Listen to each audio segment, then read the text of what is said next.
ನಮಸ್ತೆ ಸ್ನೇಹಿತರೆ, ಇವತ್ತು ನಾವು ದ್ವಿತೀಯ BA BComನವರಿಗೆ ಇರುವಂತಹ ಕನ್ನಡ ಭಾಷಿಕದಲ್ಲಿ ಸಣ್ಣ ಕಥೆಗಳನ್ನು ನೋಡ್ಕೊಳ್ತಾ ಹೋಗುವ. ಸಣ್ಣ ಕಥೆಯಲ್ಲಿ ಮೊದಲು ಬರುವಂಥದ್ದು ವೆಂಕಟಶಾಮಿಯ ಪ್ರಣಯ. ಮಾಸ್ತಿಯವರು ಬರೆದಿರುವಂತಹ ಈ ಒಂದು ಸಣ್ಣ ಕಥೆ 10 ಅಂಕಕ್ಕೆ ಹಲವು ಬಾರಿ ಹಳೆಯ ಪ್ರಶ್ನೆ ಪತ್ರಿಕೆಯಲ್ಲಿ ನೀವು ನೋಡಿದರೆ 10 ಅಂಕಕ್ಕೆ ಹಲವು ಬಾರಿ ಕೇಳಿರುವಂತಹ ಪ್ರಶ್ನೆಯಾಗಿದೆ. ಪುಟ ಸಂಖ್ಯೆ 158ರಲ್ಲಿದೆ ನೋಡಿ. ಪುಟ ಸಂಖ್ಯೆ 158ರಲ್ಲಿ ವೆಂಕಟಶಾಮಿಯ ಪ್ರಣಯ. ನಾವು ಅದರ ಅರ್ಥ, ಸಾರಾಂಶ ಎಲ್ಲವನ್ನು ಕೂಡ ತಿಳಿತಾ ಹೋಗಬೇಕು. ಮೊದಲಿಗೆ ವೆಂಕಟಶಾಮಿ ಪ್ರಣಯ ಸಣ್ಣ ಕಥೆಯನ್ನು ಬರೆದವರು ಮಾಸ್ತಿಯವರು.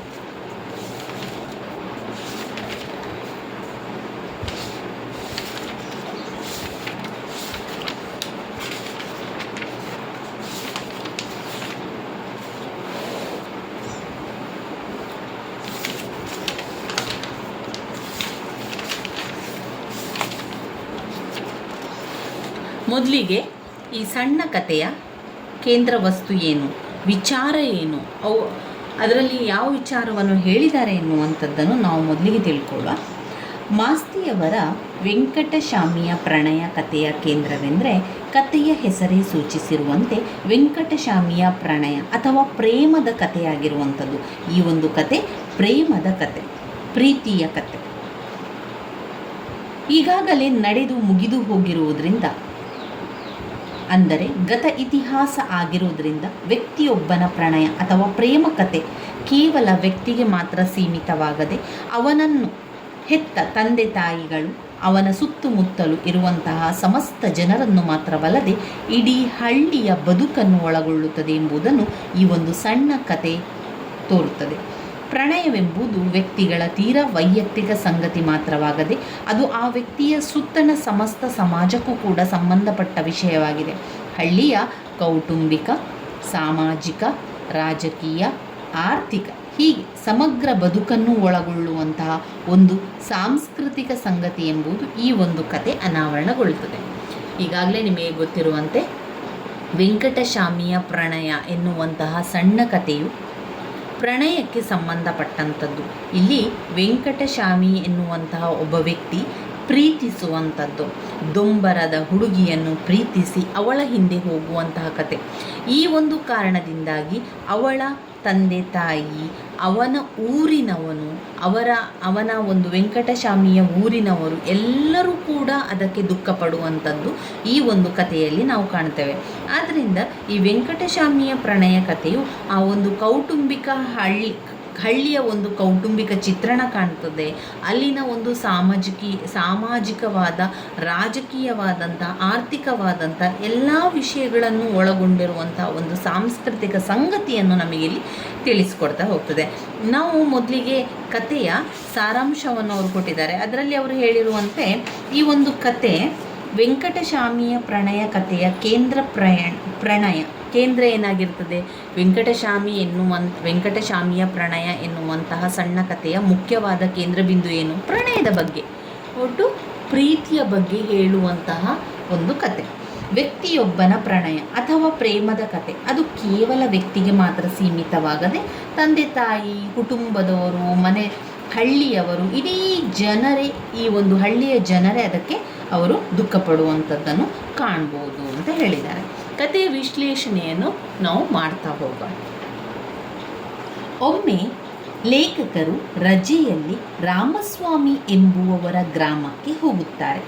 ಗ್ರಾಮದ ಹೆಸರು ಕಥೆಯಲ್ಲಿ ತಿಳಿಸಿರುವುದಿಲ್ಲ. ಒಂದು ಸಂಜೆ ರಾಮಸ್ವಾಮಿಯವರು ಹೊಸದಾಗಿ ಮಾಡಿರುವಂತಹ ತೋಟದಲ್ಲಿ ಕುಳಿತು ಪಟ್ಟಣಗಳಲ್ಲಿ ಬೆಳೆದ ಲೇಖಕರಿಗೆ ಹಳ್ಳಿಯಲ್ಲಿರುವ ಪ್ರಕೃತಿ ಸೌಂದರ್ಯವನ್ನು ಸವಿಯುವ, ಹಳ್ಳಿಯಲ್ಲಿರುವ ಜೀವನ ಸುಖವನ್ನು ತಿಳಿಯುವ ಅವಕಾಶ ಒದಗಿತೆಂದು ಸಂತಸ ಪಡುತ್ತಾರೆ. ರಾಮಸ್ವಾಮಿಯವರಿಗೆ ಈ ಸ್ಥಳ ಬಹಳ ಚೆನ್ನಾಗಿದೆ ಎಂದು ತಿಳಿಸಿದಾಗ ರಾಮಸ್ವಾಮಿಯವರು ತನ್ನ ಹಳ್ಳಿಯಲ್ಲೇ ಇದು ಸುಂದರ ಸ್ಥಳ, ಆದ್ದರಿಂದಲೇ ನಮ್ಮ ತಂದೆಯವರು ಈ ಮರವನ್ನು ಇಲ್ಲಿ ಹಾಕಿಸಿದರು, ನಾನು ಇದರಡಿ ಕುಳಿತುಕೊಳ್ಳುವುದಕ್ಕೆ ಈ ಕಲ್ಲನ್ನು ನೆಡೆಸಿದೆ ಎನ್ನುತ್ತಾರೆ. ಆಗ ಲೇಖಕರು, ನಿಮ್ಮ ಹಾಗೆ ಬಲ್ಲವರು ಅಲ್ಲೊಂದು ತೋಪನ್ನು ಮಾಡಿಸಿದ್ದಾರೆ, 4 ಮೂಲೆಗೆ 4 ಮರವನ್ನು ಮಧ್ಯೆ ಇನ್ನೊಂದು ಮರವನ್ನು ನಡೆಸಿ ಪಂಚವಟಿಯನ್ನು ಮಾಡಿದ್ದಾರೆ ಎನ್ನುತ್ತಾರೆ. ಆಗ ರಾಮಸ್ವಾಮಿಯವರು ಅಲ್ಲಿ ನಮ್ಮೂರು ನಾಯಿಂದನ ಮಗ ವೆಂಕಟಸ್ವಾಮಿಯ ಗೋರಿ ಇದೆ, ಅಂದರೆ ಕ್ಷೌರಿಕ, ನಾಯಿಯಿಂದ ಎನ್ನುವಂಥ ಕ್ಷೌರಿಕ, ಅವನ ಮಗ ವೆಂಕಟಸ್ವಾಮಿಯ ಗೋರಿ ಇದೆ. ಮಧ್ಯದ ಬೇವಿನ ಮರವನ್ನು ಅವನ ಗೋರಿಯ ತಲೆಯಲ್ಲಿ ನೆಟ್ಟಿರುವುದು. ಅವನು ತೀರಿ ಹೋಗುವಾಗ ತನ್ನಲ್ಲಿ ಇಲ್ಲಿ ಹೂಳಬೇಕೆಂದು ಹೇಳಿ ತೀರಿ ಹೋಗಿದ್ದಾನೆ. ಅವನ ತಂದೆ ಮಗನ ಕೊನೆಯ ಇಚ್ಛೆಯಂತೆ ಅವನನ್ನು ಅಲ್ಲಿ ಹೂಳಿಸಿ ಅವನ ಜ್ಞಾಪಕಾರ್ಥ ಮರಗಳನ್ನು ನಡೆಸಿದ. ವೆಂಕಟಸ್ವಾಮಿಯದು ಒಂದು ಪ್ರೇಮ ಕಥೆಯೆಂದು ಅವನ ಕಥೆಯನ್ನು ರಾಮಸ್ವಾಮಿಯವರು ಲೇಖಕರಿಗೆ ಹೇಳುತ್ತಾರೆ. ರಾಮಸ್ವಾಮಿಯವರು ಹೇಳುವಂತೆ ವೆಂಕಟಸ್ವಾಮಿ ರಾಮಸ್ವಾಮಿಯವರಿಗಿಂತ 10 ವರ್ಷಗಳಿಗೆ ದೊಡ್ಡವನು.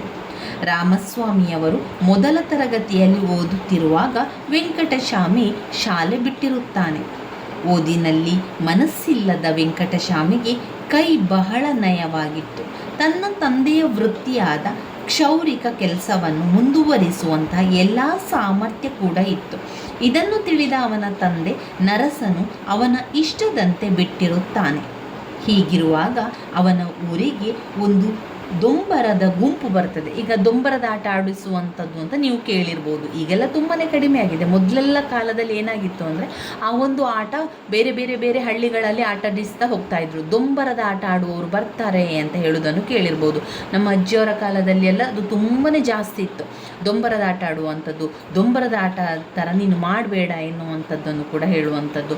ಅಂದರೆ ಒಂದು ಬಳ್ಳಿಯನ್ನು ಕಟ್ಟುವಂಥದ್ದು, ದಪ್ಪದ ಬಳ್ಳಿ, ಅದರಲ್ಲಿ ಯಾರಾದರೂ ನಡ್ಕೊಂಡು ಹೋಗುವಂಥದ್ದು, ಕೋಲು ಹಿಡ್ಕೊಂಡು ನಡ್ಕೊಂಡು ಹೋಗುವಂಥದ್ದು, ಕೋಲನ್ನು ತಲೆಯ ಮೇಲಿಟ್ಟು ನಡ್ಕೊಂಡು ಹೋಗುವಂಥದ್ದು, ಈ ರೀತಿಯೆಲ್ಲ ಆಟ ಆಡುವಂಥದ್ದು ಇದೆಯಲ್ಲ, ಅದನ್ನು ದೊಂಬರದ ಆಟ ಅಂತ ಹೇಳುವಂಥವು. ಅವರು ಆಟವನ್ನು ಆಡಿಸಿ ಮತ್ತೆ ದುಡ್ಡು ಕೇಳುವಂಥದ್ದು. ಯಾರೆಲ್ಲ ನೋಡ್ತಾ ಇದ್ದಾರೆ ಅವರ ಹತ್ರ ಎಲ್ಲ ಹೋಗಿ ದುಡ್ಡನ್ನು ಕೇಳುವಂಥದ್ದು. ಈ ರೀತಿ ದುಡ್ಡನ್ನು ಮಾಡ್ತಾಯಿದ್ರು. ಅದೇ ರೀತಿಯಲ್ಲಿ ವೆಂಕಟಸ್ವಾಮಿಯ ಹಳ್ಳಿಗೆ ದೊಂಬರದ ಗುಂಪು ಬರ್ತದೆ. ಅವನ ಊರಿನ ಧನಿ ರಾಮೇಗೌಡ ಕೈ ತುಂಬ ಕೊಡುವ ಧನಿ ಎಂದು ಹೆಸರು ಪಡೆದಿರುತ್ತಾರೆ. ಅದನ್ನು ಕೇಳಿ ದೊಂಬರದ ಗುಂಪು ಅಲ್ಲಿಗೆ ಬಂದಿರುತ್ತದೆ. ಡೆಪ್ಯೂಟಿ ಕಮಿಷನರ್ ಬಂದರೆ ಆಗುವ ಮರ್ಯಾದೆ ಊರಿಗೆ ದೊಂಬರದ ಗುಂಪು ಬಂದದ್ದರಿಂದ ಆಯಿತು.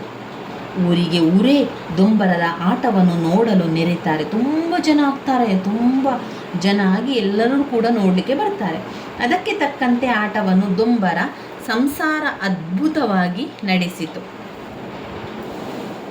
ದೊಂಬರದ ಸಂಸಾರ ಅಂದರೆ ದೊಂಬರ ಆಟ ಆಡುವವರೆಲ್ಲರೂ ಕೂಡ ಅವರದೊಂದು ಸಂಸಾರ ಅಂತ ಇರ್ತದೆ. ಅವರೆಲ್ಲ ಫ್ಯಾಮಿಲಿ ಸಮೇತ, ಕುಟುಂಬ ಸಮೇತವಾಗಿ ಹಳ್ಳಿಗೆ ಹೋಗಿ ದೊಂಬರದ ಆಟವನ್ನು ಆಡಿಸುವಂಥದ್ದು. ಆಡಿಸಿ ನಂತರ ದುಡ್ಡನ್ನು ಕಲೆಕ್ಟ್ ಮಾಡುವಂಥದ್ದು. ಅವರು ಆ ರೀತಿಯಾಗಿ ದುಡ್ಡನ್ನು ಮಾಡ್ತಾಯಿದ್ರು.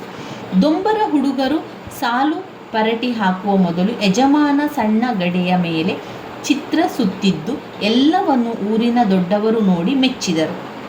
ಎಲ್ಲರೂ ನೋಡಿ ಬಹಳ ಆಶ್ಚರ್ಯಪಟ್ಟಿದ್ದು ದೊಂಬರದ ಹುಡುಗಿ ಚಕ್ರ ಸುತ್ತಿದ ರೀತಿ, ಮೈಗೆ ಒತ್ತಿಕೊಂಡಿರುವಂತೆ ಸೀರೆಯನ್ನು ಬಿಗಿಯಾಗಿ ಉಟ್ಟು ಬಿಗಿಯಾದ ಕುಪ್ಪಸವನ್ನು ತೊಟ್ಟು ನಡುವಿಗೆ ಬಲವಾದ ಪಟ್ಟಿಯೊಂದನ್ನು ಕಟ್ಟಿ ಹುಡುಗಿ ಗಡೆಯನ್ನು ಸರ್ರನೆ ಏರಿ ಗಡೆಯ ತಲೆಯನ್ನು ಮುಟ್ಟಿ ಅದರ ಮೊನೆಗೆ ನಡುವನ್ನು ಇರಿಸಿ ಬೆನ್ನ ಮೇಲೆ ಕೆಲವು ಸಾಮು, ಹೊಟ್ಟೆಯ ಮೇಲೆ ಕೆಲವು ಸಾಮು ಮಾಡಿ ತೋರಿಸಿ ಕೊನೆಗೆ ಚಕ್ರವನ್ನು ಸುತ್ತಿದಾಗ ಅವಳೂ ಚಕ್ರದಂತೆ ಕೈಕಾಲನ್ನು ಬೇರ್ಪಡಿಸಲಾಗದಂತೆ ಕಂಡಳು. ಅದನ್ನು ಜನ ಮೊದಮೊದಲು ಆಶ್ಚರ್ಯಚಕಿತರಾಗಿ ನೋಡಿ ಕೊನೆಗೆ ಅವಳ ಜೀವಕ್ಕೆ ಎಲ್ಲಿ ಅಪಾಯವಾಗುವುದೋ, ಅವಳು ಒಮ್ಮೆ ಇಳಿದು ಬಂದರೆ ಸಾಕು ಎಂಬ ಭಯದಲ್ಲಿ ನೋಡಿ ಮೆಚ್ಚುತ್ತಾರೆ. ಆ ಆಟ ಕಳೆದು 3 ದಿನ ಊರ ವಯಸ್ಸಿನ ಹುಡುಗರು ಆ ಹುಡುಗಿಯ ಮಾತನ್ನು ಬಿಟ್ಟು ಬೇರೆ ಮಾತನ್ನೇ ಆಡಲಿಲ್ಲವೆಂದು ರಾಮಸ್ವಾಮಿಯವರು ಲೇಖಕರಿಗೆ ವರ್ಣಿಸ್ತಾರೆ. ಈಗ ದೊಂಬರ ಆಟ ಆಡಿಸುವವರು ನಮ್ಮ ವೆಂಕಟಸ್ವಾಮಿಯ ಹಳ್ಳಿಗೆ ಬರ್ತಾರೆ. ವೆಂಕಟಸ್ವಾಮಿಯ ಹಳ್ಳಿಗೆ ಬಂದು ತಮ್ಮ ಪ್ರದರ್ಶನವನ್ನು ತೋರಿಸ್ತಾ ಇರ್ತಾರೆ. ಅಂದರೆ ಕಂಬದ ಮೇಲೆ ಹತ್ತುವಂಥದ್ದು, ಮೇಲೆ ಹೋಗಿ ತಿರುಗಿ ಬರುವಂಥದ್ದು. ಇದರಲ್ಲಿ ಬೇರೆ ಬೇರೆ ಆಟ ಇರ್ತದೆ. ಬಳ್ಳಿಯಲ್ಲಿ ನಡೆಯುವಂಥದ್ದು, ಈ ಒಂದು ಮರವನ್ನೇ ಒಂದು ಸಣ್ಣ ಕೋಲನ್ನು ಹಿಡ್ಕೊಂಡು ನಡೆಯುವಂಥದ್ದು. ಅದರಲ್ಲಿ ಬೇರೆ ಬೇರೆ ವಿಧದ ಆಟಗಳೆಲ್ಲ ನಾವು ನೋಡ್ತೇವೆ. ದೊಂಬರದ ಆಟ ಅದು. ಹುಡುಗಿ ಏನು ಮಾಡ್ತಾ ಇದ್ಲು, ಎಲ್ಲವನ್ನು ಕೂಡ ಮಾಡ್ತಾ ಇದ್ಲು. ಎಲ್ಲರೂ ಆಶ್ಚರ್ಯದಿಂದ ನೋಡ್ತಾ ಇದ್ರು. ಮತ್ತೆ ಮತ್ತೆ ಎಲ್ಲರಿಗೆ ಏನಾಗ್ತಾ ಇತ್ತು, ಭಯ ಕೂಡ ಆಗ್ತಾ ಇತ್ತು. ಎಲ್ಲಿ ಬೀಳ್ತಾಳೆ ಇವಳು ಅಂತ ಹೇಳಿ ಭಯ ಕೂಡ ಆಗ್ತಾ ಇತ್ತು. ಒಮ್ಮೆ ಕೆಳಗೆ ಬಂದರೆ ಸಾಕಪ್ಪ ಅಂತ ಹೇಳುವಂತಹ ಕೂಡ ಆಗ್ತಾನೆ ಇತ್ತು. ಆ ರೀತಿ ಭಯ ಕೂಡ ಜನರಿಗೆ ಆಗ್ತಾ ಇತ್ತು. ಯಾಕಂದರೆ ಅದು ಮೇಲೆ ಹೋಗಿ ತಿರುಗಿ ತಿರುಗಿ ಬರುವ ಕಾರಣ ತುಂಬಾ ಭಯ ಆಗ್ತಾ ಇತ್ತು. ದೊಂಬರು 2 ದಿನ ರಾಮಸ್ವಾಮಿಯವರ ಊರಿನಲ್ಲಿದ್ದು ಗೌಡನಿಂದ ಮರ್ಯಾದೆಯನ್ನು ಪಡೆದು ಮುಂದಿನ ಊರಿಗೆ ಹೋದರು. ಇಷ್ಟೆಲ್ಲ ಆಯಿತು. ದೊಂಬರ ಆಟ ಎಲ್ಲ ಆಡಿಸಿ ಆಯಿತು. ಅವರೇನು ಮಾಡ್ತಾರೆ, ಅವರಿಗೆ ಒಂದು ಊರಿನಿಂದ ಒಂದು ಊರಿಗೆ ಹೋಗುವಂತಹ ಒಂದು ಕ್ರಮ ಕೂಡ ಇತ್ತು. ಅದೇ ರೀತಿ ದೊಂಬರದವರೇನು ಮಾಡ್ತಾರೆ, ತಮ್ಮ ಪ್ರದರ್ಶನವನ್ನೆಲ್ಲ ತೋರಿಸಿ ಅವರು ಗೌಡರಿಂದ ಮರ್ಯಾದೆ ಎಲ್ಲವನ್ನು ಪಡೆದುಕೊಂಡು ಹಣವನ್ನೆಲ್ಲ ಪಡೆದುಕೊಂಡು ಏನು ಮಾಡ್ತಾರೆ, ಊರಿಗೆ ಹೊರಡ್ತಾರೆ. ಆದರೆ ಅವರ ಊರಿನ ನಾಯಿಂದ ಮಗ ವೆಂಕಟಸ್ವಾಮಿ ದೊಂಬರು ಊರು ಬಿಟ್ಟು ಹೋಗುವಾಗ ಕೆಲವರೊಂದಿಗೆ ಹೋದವನು ಹಿಂದಿರುಗಿ ಬಾರದೆ ದೊಂಬರದೊಂದಿಗೆ ಪಕ್ಕದ ಊರಿಗೆ ಹೋಗಿ ತಂಗಿದನು. ಮಾರನೆಯ ದಿನ ಪಕ್ಕದ ಊರಿನವರು ವೆಂಕಟಸ್ವಾಮಿ ದೊಂಬರದೊಂದಿಗೆ ಪಕ್ಕದ ಊರಿನಲ್ಲಿ ತಂಗಿದ್ದು ದೊಂಬರ ಹುಡುಗಿಯನ್ನು ಮದುವೆಯಾಗುವುದಾಗಿ ಹೇಳುತ್ತಿದ್ದಾನೆ ಎಂಬ ವರ್ತಮಾನವನ್ನು ವೆಂಕಟಸ್ವಾಮಿಯ ಮನೆಯವರಿಗೆ ಮುಟ್ಟಿಸಿದಾಗ ವೆಂಕಟಸ್ವಾಮಿಯ ಮನೆಯಲ್ಲಿ ಗೋಳೆದ್ದಿತು. ನೋಡಿ, ದೊಂಬರ ಆಟ ಆಡಲಿಕ್ಕೆ ಅಂತ ವೆಂಕಟಸ್ವಾಮಿಯವರ ಹಳ್ಳಿಗೆ ಆ ದೊಂಬರದ ಕುಟುಂಬ ಬರ್ತದೆ. ಅಲ್ಲಿ ಒಂದು ಸುಂದರವಾದ ಹುಡುಗಿ ತುಂಬ ಚೆನ್ನಾಗಿ ಅದ್ಭುತವಾದ ಪ್ರದರ್ಶನವನ್ನು ಕೊಡ್ತಾಳೆ. ಆ ಒಂದು ಹಳ್ಳಿಯಲ್ಲಿ ಎಲ್ಲ ಯುವಕರು ಕೂಡ ಆ ಹುಡುಗಿಯನ್ನು ನೋಡಲಿಕ್ಕೆ, ಆ ದೊಂಬರ ಆಟ ಆಡಲಿಕ್ಕೆ ನೋಡಲಿಕ್ಕೆ ಹೋಗ್ತಾರೆ. ಅಲ್ಲಿ ರಾಮಸ್ವಾಮಿಗೆ ಮತ್ತು ದೊಂಬರದ ಹುಡುಗಿಯ ನಡುವೆ ಪ್ರೀತಿ ಉಂಟಾಗಿರ್ತದೆ. ಪ್ರೀತಿ, ಪ್ರೇಮ ಪ್ರಣಯ ಅಂತ ಹೇಳಿದ ಕೂಡಲೇ ವೆಂಕಟಸ್ವಾಮಿ ಮತ್ತು ದೊಂಬರದ ಹುಡುಗಿಯ ನಡುವೆ ಪ್ರೀತಿಯಾಗಿರ್ತದೆ. ಅದರಂತೆ ಅವರೇನು ಮಾಡ್ತಾರೆ, ದೊಂಬರದವರು ಈ ಹಳ್ಳಿಯಿಂದ ಮತ್ತೊಂದು ಹಳ್ಳಿಗೆ ಹೋಗಬೇಕಾದ್ರೆ ವೆಂಕಟಸ್ವಾಮಿಯು ಕೂಡ ಆ ಹುಡುಗಿಯ ಹಿಂದೆ ಹೊರಟು ಹೋಗಿ ಅವರು ಹೋದಂಥ ಹಳ್ಳಿಗೆ ಹೋಗಿ ಅಲ್ಲಿಂದ ಪುನಃ ಅವರು ಬೇರೆ ಹಳ್ಳಿಗೆ ಹೋದಾಗ ಅವನು ಕೂಡ ಅವರ ಜೊತೆಗೇ ಇರ್ತಾನೆ. ಅವನು ವಾಪಸ್ ಊರಿಗೆ ಬರೋದಿಲ್ಲ. ಆದ್ದರಿಂದ ಊರಿನ ಜನರಿಗೆಲ್ಲ ಅದು ಬೇಗ ಸ್ಪ್ರೆಡ್ ಆಯಿತು, ಬೇಗ ವಿಚಾರ ಗೊತ್ತಾಯಿತು. ಎಲ್ಲರೂ ಹೇಳಿದರು, ನಮ್ಮ ವೆಂಕಟಸ್ವಾಮಿಯು ದೊಂಬರದ ಹುಡುಗಿಯ ಜೊತೆಗೆ ಓಡಿ ಹೋಗಿದ್ದಾನೆ, ಅವನು ಪಕ್ಕದ ಹಳ್ಳಿಯಲ್ಲಿದ್ದಾನೆ, ಮತ್ತೊಂದು ಹಳ್ಳಿಗೆ ಹೋಗ್ತಾ ಇದ್ದಾನೆ. ಅವರು ಎಲ್ಲೆಲ್ಲಿಗೆ ಹೋಗ್ತಾ ಇದ್ದಾರೆ ಅಲ್ಲಿಗೆಲ್ಲ ಕೂಡ ಹೋಗುವಂಥದ್ದು ಮಾಡ್ತಾ ಇದ್ದಾರೆ. ದೊಂಬರದ ಹುಡುಗಿಯ ಜೊತೆಗೆ ಓಡಿ ಹೋಗಿದ್ದಾನೆ ಎನ್ನುವಂಥ ವರ್ತಮಾನ ಸಿಗ್ತದೆ. ವೆಂಕಟಸ್ವಾಮಿಯ ತಂದೆ ತಾಯಿಗೆ ಎಲ್ಲರೂ ವಿಚಾರ ಬಂದು ತಿಳಿಸ್ತಾರೆ. ಇದರಿಂದ ಅವರಿಗೆ ತುಂಬಾ ಸಿಟ್ಟು ಬರ್ತದೆ, ತುಂಬ ಬೇಜಾರಾಗ್ತದೆ. ಹಾಗೆ ವೆಂಕಟಸ್ವಾಮಿಯ ಮನೆಯಲ್ಲಿ ಗೋಳೆಬ್ಬಿತು. ವೆಂಕಟಸ್ವಾಮಿಯ ತಾಯಿ ಮುನಿಯಮ್ಮ ಗಂಡನನ್ನು ಕೂಗಿ ಮಗನನ್ನು ಕರೆತರಬೇಕೆಂದು ಹೇಳಿದಾಗ ವೆಂಕಟಸ್ವಾಮಿಯ ತಂದೆ ನರಸ ಈ ಹಿಂದೆ ವೆಂಕಟಸ್ವಾಮಿಗೆ ಮದುವೆ ಮಾಡೋಣವೆಂದರೆ ನೀನು ಕೇಳಲಿ. ಈಗ ವೆಂಕಟಸ್ವಾಮಿ ಓಡಿ ಹೋಗಿದ್ದಾನೆ ಅಂತ ವಿಷಯ ಗೊತ್ತಾಯ್ತಲ್ವಾ. ಆವಾಗ ತಾಯಿಗೆ ಸುಮ್ಮನೆ ಇರಲಿಕ್ಕೆ ಸಾಧ್ಯ ಆಗಲಿಲ್ಲ. ವೆಂಕಟಸ್ವಾಮಿಯ ತಾಯಿ ಮುನಿಯಮ್ಮ ಹೇಳ್ತಾರೆ, ಗಂಡನನ್ನು ಕರೀತಾನೆ, ನೋಡಿ ಒಮ್ಮೆ ಇಲ್ಲಿಗೆ ಬನ್ನಿ, ಏನಾಯಿತು, ನಮ್ಮ ಮಗ ವೆಂಕಟಸ್ವಾಮಿ ದೊಂಬರದ ಹುಡುಗಿಯ ಜೊತೆಗೆ ಓಡಿ ಹೋಗಿದ್ದಾನೆ, ಅವನನ್ನು ಕರೆದುಕೊಂಡು ಬನ್ನಿ, ಅವನನ್ನು ವಾಪಸ್ ಮನೆಗೆ ಕರೆದುಕೊಂಡು ಬನ್ನಿ ಅಂತ ಹೇಳ್ತಾನೆ. ಆವಾಗ ವೆಂಕಟಸ್ವಾಮಿಯ ತಂದೆ ಹೇಳ್ತಾನೆ, ನೋಡು, ಅವತ್ತು ನಾನು ಹೇಳಿದ ಮಾತನ್ನು ನೀನು ಕೇಳಲಿಲ್ಲ, ಅವನಿಗೆ ಮದುವೆ ಮಾಡಿಸಿ ಬಿಡುವ, ಅವನನ್ನು ಮದುವೆ ಮಾಡಿಸಿ ಬಿಟ್ಟರೆ ಎಲ್ಲ ಸರಿ ಆಗ್ತದೆ ಅಂತ ನಾನು ಆವತ್ತೇ ನಿನಗೆ ಹೇಳಿದ್ದೇನೆ. ಮದುವೆ ಮಾಡಿಸು ಅಂತ ಹೇಳಿದರೆ ನೀನು ಕೇಳಲಿಲ್ಲ. ಯಜಮಾನಿ ಪಟ್ಟ ಹೋಗುತ್ತೆ ಎಂದು ಬೇಡ ಅಂದೆ. ನನ್ನ ಯಜಮಾನಿ ಪಟ್ಟ ಹೋಗ್ತದೆ, ಸೊಸೆ ಬಂದರೆ ಸ್ವಲ್ಪ ತಡವಾಗಿ ಮಾಡಿಸು ಅಂತ ನೀ ಹೇಳಿದೆಯಾ, ನೀನೇ ಬೇಡ ಅಂತ ಹೇಳಿದ್ದು. ಆಗ ಮದುವೆ ಮಾಡ್ತಿದ್ರೆ ಈ ಎಲ್ಲ ತಾಪತ್ರ ಇರ್ತಿತ್ತಾ ಅಂತ ಗಂಡ ಬೈತಾನೆ. ಆಗ ಮದುವೆ ಮಾಡಿದ್ದರೆ ಇಂದು ಮಗ ಈ ಮಟ್ಟಕ್ಕೆ ಇಳಿಯುತ್ತಿರಲಿಲ್ಲ ಎಂದು ಜರಿದು 2 ದಿನ ಹುಡುಗಿಯನ್ನು ನೋಡಿ ವಾಪಸ್ ಬರುತ್ತಾನೆ ಎಂದು ಮುನಿಯಮ್ಮನ ಆತಂಕಕ್ಕೆ ಸ್ಪಂದಿಸದೆ ಹೋಗ್ತಾನೆ. ಮುನಿಯಮ್ಮ ಅಂದರೆ ವೆಂಕಟಸ್ವಾಮಿಯ ಅಮ್ಮ. ವೆಂಕಟಸ್ವಾಮಿಯ ಅಮ್ಮ ಹೇಳಿದ್ದಕ್ಕೆ ವೆಂಕಟಸ್ವಾಮಿ ಅಪ್ಪ ಹೇಳ್ತಾನೆ, 2 ದಿವಸ ಹುಡುಗಿಯೋರ ಜೊತೆಗೆ ಇದ್ದು ಮತ್ತೆ ಬರ್ತಾನೆ ಈಚೆ, ಅವನು ವಾಪಸ್ ಬಾರದೇ ಇರಲಿಕ್ಕಿಲ್ಲ ಅಂತ ತಂದೆ ಹೇಳ್ತಾನೆ. ತಂದೆ ಹೇಳಿ ಅಮ್ಮ ಹೇಳಿದ್ದಕ್ಕೆ, ಅಂದರೆ ಹೆಂಡತಿ ಹೇಳಿದ್ದಕ್ಕೆ ದೊಡ್ಡ ವಿಷಯ ಅಂತ ಮಾಡಿಸುವುದಿಲ್ಲ, ಹೆಚ್ಚು ಸ್ಪಂದಿಸದೆ ಹೊರಟು ಹೋಗ್ತಾನೆ. ಇದರಿಂದ ದಿಕ್ಕು ತೋಚದಂತಹ ವೆಂಕಟಸ್ವಾಮಿಯ ಅಮ್ಮ ಏನು ಮಾಡ್ತಾಳೆ, ಮುನಿಯಮ್ಮ ಗೌಡನಲ್ಲಿ ಫಿರ್ಯಾದು ಮಾಡ್ತಾಳೆ. ಸೀದಾ ಹೋಗಿ ಊರಿನ ಗೌಡ್ರು ಅಂತ ಇರ್ತಾರಲ್ಲ, ಆ ಊರಿನ ಗೌಡ್ರಲ್ಲಿ ಹೋಗಿ ಹೇಳ್ತಾನೆ, ಹೀಗೆ ನನ್ನ ಮಗ ವೆಂಕಟಸ್ವಾಮಿಯು ದೊಂಬರ ಆಟವನ್ನು ಆಡಿಸುವಂಥ ಹುಡುಗಿಯ ಜೊತೆಗೆ ಹೋಗಿದ್ದಾನೆ, ಅವನು ವಾಪಸ್ ಬರಲಿಲ್ಲ, ನನಗೆ ಅವನನ್ನು ವಾಪಸ್ ಕರೆದುಕೊಂಡು ಬರುವಂತೆ ಮಾಡಬೇಕು, ನಮಗೆ ನ್ಯಾಯವನ್ನು ಒದಗಿಸಿಕೊಡಬೇಕು, ಅವರ ಜೊತೆಗೆ ಇರೋದು ಬೇಡ, ನೀವು ಹೇಗಾದರೂ ಮಾಡಿ ನನ್ನ ಮಗನನ್ನು ವಾಪಸ್ ಕರೆಯುವಂತೆ ಮಾಡಿ ಅಂತ ಅವಳು ಕೇಳ್ಕೊಳ್ತಾಳೆ. ಯಾರ ಹತ್ರ? ಊರಿನ ಗೌಡರಲ್ಲಿ. ಮುನಿಯಮ್ಮನ ಆತಂಕಕ್ಕೆ ಯಾರು ಗಂಡ ಸ್ಪಂದಿಸಲಿಲ್ಲ ಅಲ್ವಾ, ಅದಕ್ಕೆ ಅವಳು ಏನು ಮಾಡ್ತಾಳೆ, ತನಗೆ ಏನು ಮಾಡಬೇಕು ಅಂತ ದಿಕ್ಕು ತೋಚದೆ ಗೌಡನಲ್ಲಿಗೆ ಹೋಗ್ತಾಳೆ. ಗೌಡನಲ್ಲಿಗೆ ಹೋಗಿ ಫಿರ್ಯಾದು ಮಾಡ್ತಾಳೆ. ನರಸ ಅಸಡ್ಡೆ ಮಾಡಿದಂತೆ ಊರ ಗೌಡ ಮುನಿಯಮ್ಮನ ಮಾತನ್ನು ಅಸಡ್ಡೆ ಮಾಡುವಂತಿರಲಿಲ್ಲ. ಈಗ ಗಂಡ ಸಡ್ಡೆ ಮಾಡಿದ ಅಂತ ಹೇಳಿದ ಮಾತ್ರಕ್ಕೆ ಊರಿನ ಗೌಡ ಸಡ್ಡೆ ಮಾಡುವ ಆಗಲಿಲ್ಲ, ಯಾಕಂದರೆ ಅವನು ಊರಿನ ಗೌಡ ಆದ ಕಾರಣ ಆ ರೀತಿ ಮಾಡುವ ಹಾಗಿರಲಿಲ್ಲ. ನನ್ನ ಊರಿನ ನಾಯಿ, ಹೌದಾ, ನಮ್ಮ ಊರಿನ ನಾಯಿಂದ ಮಗ ಕ್ಷೌರಿಕ ಇದ್ದಾನಲ್ವ, ಅವನ ಮಗ ಊರ ಗೌಡ ಮುನಿಯಮ್ಮನ ದೊಂಬರದ ಹುಡುಗಿಯ ದೊಂಬರ ಆಟವನ್ನು ಆಡಿಸುವ ಹುಡುಗಿ ಹಾರಿಸಿಕೊಂಡು ಹೋದಳು ಎಂದು ಗೌಡನ ಗೌಡಿಕೆಯ ಮರ್ಯಾದೆ ಕಡಿಮೆ. ಅವನು ತೋಟಿ ಮರಿಯಮ್ಮನನ್ನು ಕರೆದು ವೆಂಕಟಸ್ವಾಮಿಯನ್ನು ಕರೆತರಲು ಕಳಿಸುತ್ತಾನೆ. ಆದರೆ ಆ ವೇಳೆಗೆ ವೆಂಕಟಸ್ವಾಮಿಯೇ ಮನೆಗೆ ಬಂದು ತನ್ನ ಅಪ್ಪನೊಂದಿಗೆ ತಾನು ಬೆಂಗಳೂರಿಗೆ ಹೋಗುವುದಾಗಿ, ಅಲ್ಲಿಯೇ ನಾನು ಕ್ಷೌರಿಕ ವೃತ್ತಿಯನ್ನು ನಡೆಸುವುದಾಗಿ ಮಾತನ್ನು ಆಡ್ತಾನೆ. ನರಸ ಇದು ಊರು ಬಿಡುವ ಮಾತು, ಶಾನುಭೋಗರನ್ನು ಕೇಳಬೇಕು, ಗೌಡರನ್ನು ಕೇಳಬೇಕು, ದನಿಗಳು ಒಪ್ಪಬೇಕು ಅಂತ ತಿಳಿಸ್ತಾನೆ. ನರಸ ಗೌಡನ ಚಾವಡಿಗೆ ಹೋಗುವ ವೇಳೆಗೆ ದೊಂಬರ ಹುಡುಗಿಯ ತಂದೆ ವೆಂಕಟಸ್ವಾಮಿಯನ್ನು ಕುರಿತು ಗೌಡನಲ್ಲಿ ದೂರನ್ನು ನೀಡಲು ಬಂದಿರ್ತಾನೆ. ಅಷ್ಟಾಗಲಿಕ್ಕೆ ಆಗುವಾಗ ಏನಾಗ್ತದೆ ಅಂತ ಹೇಳಿದರೆ, ಈಗ ದೊಂಬರದ ಹುಡುಗಿಯ ಅಪ್ಪ ಕೂಡ ದೂರು ಕೊಡಲಿಕ್ಕೆ ಬರ್ತಾನೆ. ಯಾರಿಗೆ? ಗೌಡನಲ್ಲಿಗೆ. ಹಾಗಾಗಲಿ ಅಷ್ಟೆಲ್ಲ ಆದ ಮೇಲೆ ಗೌಡನಲ್ಲಿಗೆ ಬಂದು ದೂರು ಕೊಡಲಿಕ್ಕೆ ಬರ್ತಾನೆ. ಗೌಡರನ್ನು ಗೌಡರಲ್ಲಿ ಹೇಳಬೇಕು, ಈ ರೀತಿ ಅವನು ನನ್ನ ಮಗಳ ಹಿಂದೆ ಬಂದಿದ್ದಾನೆ, ಅವನನ್ನು ಕರೆದುಕೊಂಡು ಹೋಗಿ ಅಂತ ಹೇಳಲಿಕ್ಕೆ ದೂರು ಕೊಡಲಿಕ್ಕೆ ಬರ್ತಾರೆ. ನನ್ನ ಮಗಳು ಇಲ್ಲದಿದ್ದರೆ ತಾವು ಮಗಳ ಆಟ ಕಟ್ಟಲಾಗದೆ ಹೊಟ್ಟೆಪಾಡನ್ನು ನಡೆಸಲಾಗುವುದಿಲ್ಲ. ನನ್ನ ಮಗಳು ಮತ್ತು ವೆಂಕಟಸ್ವಾಮಿಯ ಪ್ರಣಯವನ್ನು ತಪ್ಪಿಸಿ ಮಗಳನ್ನು ನಮ್ಮ ಹೊಟ್ಟೆಪಾಡನ್ನು ನಡೆಸಿಕೊಡಬೇಕೆಂದು ಕೇಳಿಕೊಳ್ಳುತ್ತಾನೆ. ವೆಂಕಟಸ್ವಾಮಿ ತಂದೆ ತಾಯಿಗೂ ಅದೇ ಮಾತನ್ನು ಹೇಳಲು ಬಂದೆ. ಎರಡೂ ಮನೆಯವರು ವೆಂಕಟಸ್ವಾಮಿಯ ಪ್ರಣಯಕ್ಕೆ ವಿರೋಧ ಮಾಡಿರುವುದರಿಂದ ದೊಡ್ಡವರು ಮಕ್ಕಳಿಗೆ ಬುದ್ಧಿ ಹೇಳಬೇಕು, ದೊಂಬರರು ಅವರ ಊರಿನಿಂದ ದೂರ ಹೋಗಬೇಕೆಂದು ಏರ್ಪಾಡಾಯಿತು. ಆದರೆ ಈ ವ್ಯವಸ್ಥೆಯಿಂದ ವೆಂಕಟಸ್ವಾಮಿಯ ಪ್ರಣಯ ನಿಲ್ಲಲಿಲ್ಲ. ದೊಂಬರ ದೂರದ ಹಳ್ಳಿಗೆ ಹೋದರೂ ವೆಂಕಟಸ್ವಾಮಿಯ ಪ್ರೇಮದ ಮುಂದೆ ಆ ದೂರವಾಗಲಿಲ್ಲ. ಒಂದು ಹಳ್ಳಿಗೆ ಮತ್ತೊಂದು ದೂರದ ಹಳ್ಳಿಗೂ ಹೆಚ್ಚಿನ ಅಂತರವೇನೂ ಇರಲಿಲ್ಲ. ಆದರೆ ಇಲ್ಲಿ ಹೋಗ್ತಾನೆ ಇದ್ದರು. ಇಲ್ಲಿ ಗೊತ್ತಾಯ್ತಾ, ಇಲ್ಲಿ ವೆಂಕಟಸ್ವಾಮಿ ಮತ್ತು ದೊಂಬರದ ಹುಡುಗಿ ಪ್ರೀತಿ ಮಾಡಿರ್ತಾರೆ. ವೆಂಕಟಸ್ವಾಮಿ ಏನು ಮಾಡಿದ್ದಾನೆ, ದೊಂಬರದ ಹುಡುಗಿಯ ಹಿಂದೆ ಹೋಗಿದ್ದಾನೆ. ಎಲ್ಲಿ ಅವರು ದೊಂಬರ ಆಟ ಆಡಿರ್ತಾರೆ ಅಲ್ಲಿಗೆ ಹೋಗ್ತಾ ಇದ್ದಾನೆ ಅವನು. ಅವರು ಹೋದ ಹಳ್ಳಿಗೆಲ್ಲ ವೆಂಕಟಸ್ವಾಮಿ ಕೂಡ ಹೋಗ್ತಾ ಇದ್ದಾನೆ. ಯಾಕಂದರೆ ವೆಂಕಟಸ್ವಾಮಿ ಮತ್ತು ದೊಂಬರದ ಹುಡುಗಿ ಪ್ರೀತಿ ಮಾಡ್ತಾ ಇದ್ರು. ಆ ಕಾರಣದಿಂದಾಗಿ ನಂತರ ಯಾರು ವೆಂಕಟಸ್ವಾಮಿಯ ತಂದೆ ತಾಯಿಗೆ ಅವನು ದೊಂಬರದ ಆ ಹುಡುಗಿಯ ಹಿಂದೆ ಹೋಗಿದ್ದಾಳೆ, ಮನೆಗೆ ಬರುತ್ತಾ ಇಲ್ಲ ಅಂತ ಗೊತ್ತಾದಾಗ ಮುನಿಯಮ್ಮ ಏನು ಮಾಡ್ತಾನೆ, ಸೀದಾ ತನ್ನ ಗಂಡನಿಗೆ ತಿಳಿಸ್ತಾಳೆ, ನೋಡಿ ನಮ್ಮ ಮಗ ಈ ರೀತಿಯಾಗಿ ದೊಂಬರದ ಹುಡುಗಿಯ ಜೊತೆಗೆ ಹೋಗಿದ್ದಾನೆ, ಅವನನ್ನು ಕರೆದುಕೊಂಡು ಬನ್ನಿ ಅಂತ. ಆಗ ಅದಕ್ಕೆ ಕಿವಿ ಕೊಡುವುದಿಲ್ಲ ಯಾರು? ಮುನಿಯಮ್ಮನ ಗಂಡ, ಅಂದರೆ ವೆಂಕಟಸ್ವಾಮಿಯ ಅಪ್ಪ ಹೇಳ್ತಾನೆ, ನನಗೆ ಗೊತ್ತಿಲ್ಲ, ಅವನು ಬರುವ 2 ದಿವಸ ಹುಡುಗಿಯ ಜೊತೆಗಿದ್ದು ಮತ್ತೆ ಬರುವ ಅಂತ ಹೇಳಿ ಅದನ್ನು ಅಸಡ್ಡೆ ಮಾಡ್ತಾರೆ.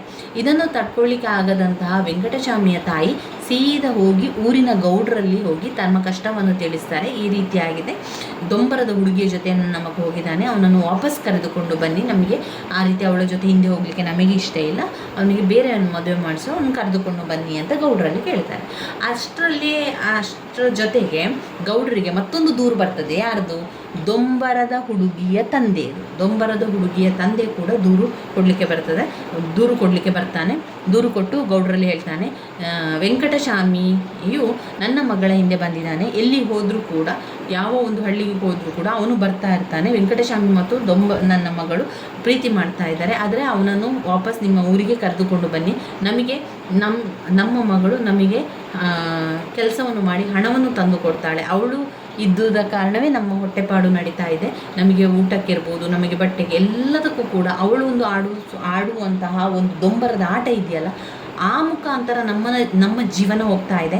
ಇನ್ನು ವೆಂಕಟಸ್ವಾಮಿ ಪ್ರೀತಿ ಎಲ್ಲ ಹೇಳಿದರೆ ನಮ್ಮ ಜೀವನ, ನಮ್ಮ ಹೊಟ್ಟೆಗೆ ತಣ್ಣೀರು ಬಟ್ಟೆ ಆಗಬೇಕಾಗ್ತದೆ, ನಮಗೆ ಮಾಡಲಿಕ್ಕೆ ಏನೂ ಸಾಧ್ಯ ಇಲ್ಲ, ನಮ್ಮ ಮಗಳ ಮುಖಾಂತರ ಎಲ್ಲ ನಾವು ಮಾಡ್ತಾ ಇರೋದ್ರಿಂದ ವೆಂಕಟಸ್ವಾಮಿಯನ್ನು ನಿಮ್ಮ ಊರಿಗೆ ಕರೆದುಕೊಂಡು ಹೋಗಿ ಅಂತ ದೂರು ಕೊಡಲಿಕ್ಕೆ ಬಂದದ್ದಂತ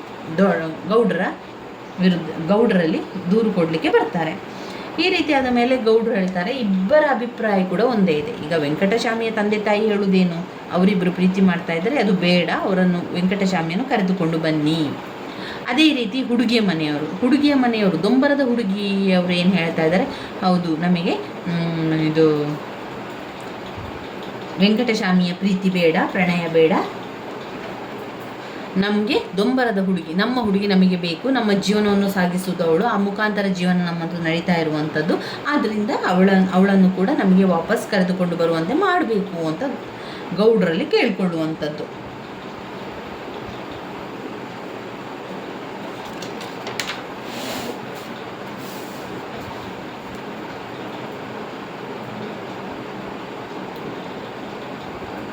ಒಂದು ಭಾನುವಾರ ಸಣ್ಣ ಹುಡುಗರಾಗಿದ್ದ ರಾಮಸ್ವಾಮಿ ಅವರ ತಂಡ ಕಾರಿನಲ್ಲಿ ಅಲಿಯುತ್ತಿದ್ದಾಗ ದೊಂಬರದ ಹುಡುಗಿಗಾಗಿ ವೆಂಕಟಸ್ವಾಮಿ ಬಿಲ್ಲನ್ನು ಹಿಡಿದು ಕಾಗೆಯನ್ನು ಹೊಡೆಯುತ್ತಿದ್ದುದನ್ನು ನೋಡುತ್ತಾರೆ.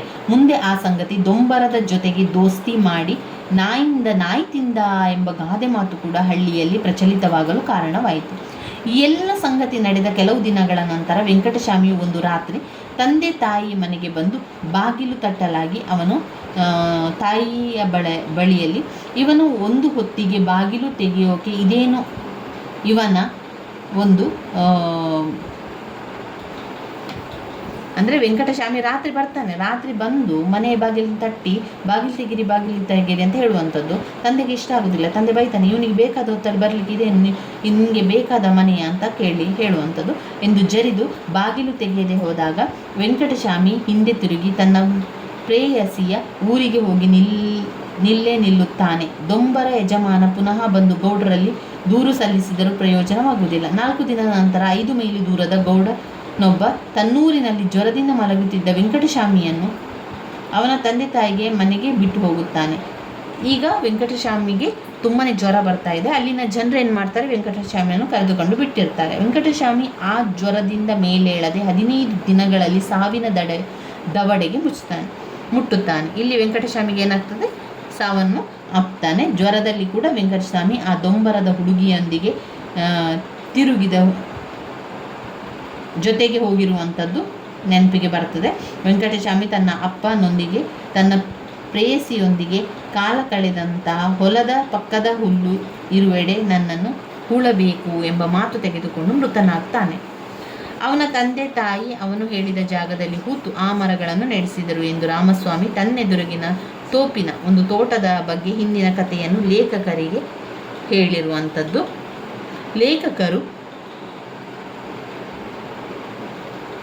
ಲೇಖಕರು ದೊಂಬರ ಹುಡುಗಿ ಏನಾದಳು ಎಂದು ರಾಮಸ್ವಾಮಿಯವರನ್ನು ಕೇಳ್ತಾರೆ. ಸರಿ, ಇಷ್ಟೆಲ್ಲ ಕತೆ ಆಯಿತು, ಹೀಗೆಲ್ಲ ಆಯಿತು.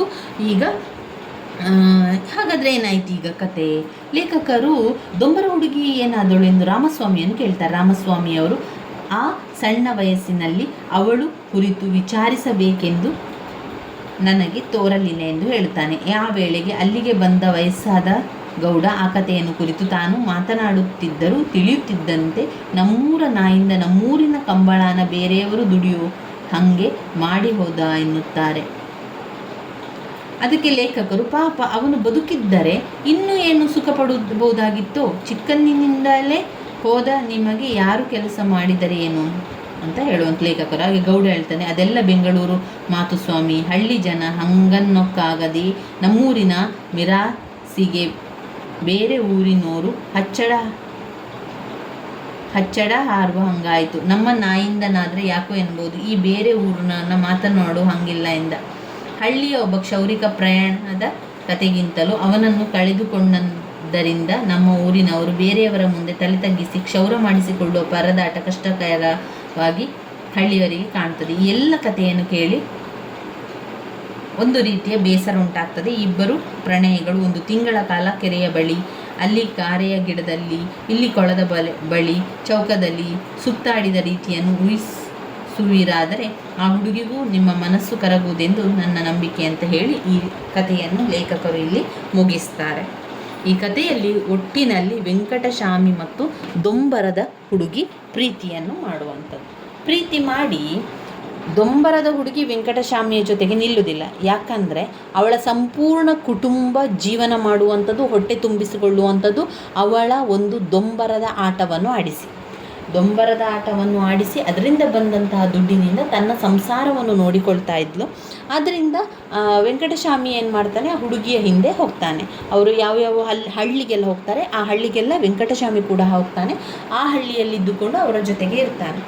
ಈಗ ವೆಂಕಟಸ್ವಾಮಿಯ ತಂದೆ ತಾಯಿ ಊರ ಗೌಡ್ರಿಗೆ ಹೋಗಿ ಕಂಪ್ಲೇಂಟ್ ಕೊಡ್ತಾರೆ, ನಮ್ಮ ಮಗ ಬರಲಿಲ್ಲ, ನಮ್ಮ ಮಗ ದೊಂಬರದ ಹುಡುಗಿಯ ಜೊತೆಗೆ ಹೋಗಿದ್ದಾನೆ, ದೊಂಬರದ ಹುಡುಗಿಯ ಜೊತೆಗಿದ್ದಾನೆ, ಅವನು ಬೇರೆ ಬೇರೆ ಹಳ್ಳಿಗೆ ಹೋಗ್ತಾ ಇದ್ದಾನೆ, ಇಲ್ಲ ಅವನನ್ನು ಬಿಡಿಸಿ, ಪ್ರೀತಿ ಪ್ರೇಮ ಯಾವುದು ಬೇಡ, ಅವನನ್ನು ಬಿಡಿಸಿ ನಮ್ಮ ಹತ್ತಿರ ಕರೆದುಕೊಂಡು ಬರಬೇಕು ಅಂತ ಹೇಳಿ ಗೌಡ್ರಲ್ಲಿ ಹೇಳಿರ್ತಾರೆ. ಅದೇ ರೀತಿಯಾಗಿ ದೊಂಬರದ ತಂದೆ ತಾಯಿ, ದೊಂಬರದ ಹುಡುಗಿಯ ತಂದೆ ತಾಯಿ ಕೂಡ ದೊಂಬರದ ಆಡಿಸುವಂತಹ ಹುಡುಗಿಯ ತಂದೆ ತಾಯಿ ಕೂಡ ಬಂದು ಅವರಿಗೆ ಈ ರೀತಿಯಾಗಿ ವೆಂಕಟಸ್ವಾಮಿಯ ದೂರನ್ನು ನೋಡುವಂಥದ್ದು, ಗೌಡಿಗೆ ದೂರನ್ನು ಇಡ್ತಾನೆ. ನನ್ನ ಮಗಳ ಹಿಂದೆ ರಾಮಸ್ವಾಮಿ ವೆಂಕಟಸ್ವಾಮಿಯು ಬರುವಂಥದ್ದು, ಪದೇ ಪದೇ ದಿನ ಬರುವಂಥದ್ದು. ಇದರಿಂದಾಗಿ ನನ್ನ ಮಗಳಿನ ಒಂದು ಕೆಲಸಕ್ಕೆ ಅಡ್ಡಿ ಉಂಟಾಗ್ತದೆ. ನಮ್ಮ ಕುಟುಂಬಕ್ಕೆ ಸಂಪೂರ್ಣ ಆಧಾರ ಸ್ತಂಭವಾಗಿರುವಂಥದ್ದು ಅವಳು ಎಲ್ಲವನ್ನೂ ನಿಭಾಯಿಸುವಂಥದ್ದು, ಅವಳು ನಮಗೆ ಊಟವನ್ನು ಹಾಕುತ್ತಿರುವಂಥದ್ದು ಅವಳು. ಅದರಿಂದ ವೆಂಕಟಸ್ವಾಮಿಯ ಪ್ರಣಯದಿಂದ ನಮ್ಮ ಜೀವನಕ್ಕೆ, ನಮ್ಮ ಕುಟುಂಬಕ್ಕೆ ಇಲ್ಲಿ ಗೊತ್ತಾಗ್ತದೆ ಎನ್ನುವಂಥದ್ದು ಭಯ ಆಗ್ತದೆ. ಅದರಿಂದ ನೀವು ವೆಂಕಟಸ್ವಾಮಿಯನ್ನು ಮನೆಗೆ ಕರೆದುಕೊಂಡು ಹೋಗಿ ಅಂತ ಕೇಳಿಕೊಳ್ಳುವಂಥದ್ದನ್ನು ಕೂಡ ಕಾಣ್ಬೋದು.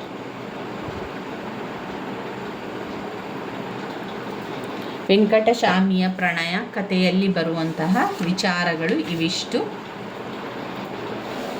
ಇನ್ನು ನಾವು ಮೊದಲಿಗೆ ಅರ್ಥವನ್ನು ತಿಳ್ಕೊಳ್ಳುವ, ಯಾವುದೆಲ್ಲ ಅರ್ಥ ಇದೆ ಅಂತ. ನಾಯಿಂದ ಅಂದರೆ ಕ್ಷೌರಿಕ, ನಾಯಿಂದ ಕ್ಷೌರಿಕ. ಗೆಡೆ ಅಂದರೆ ಪೊಳ್ಳು ಮಾತನಾಡುವುದು ಅಥವಾ ಸ್ನೇಹ, ಜೊತೆ, ಸಂಪರ್ಕ.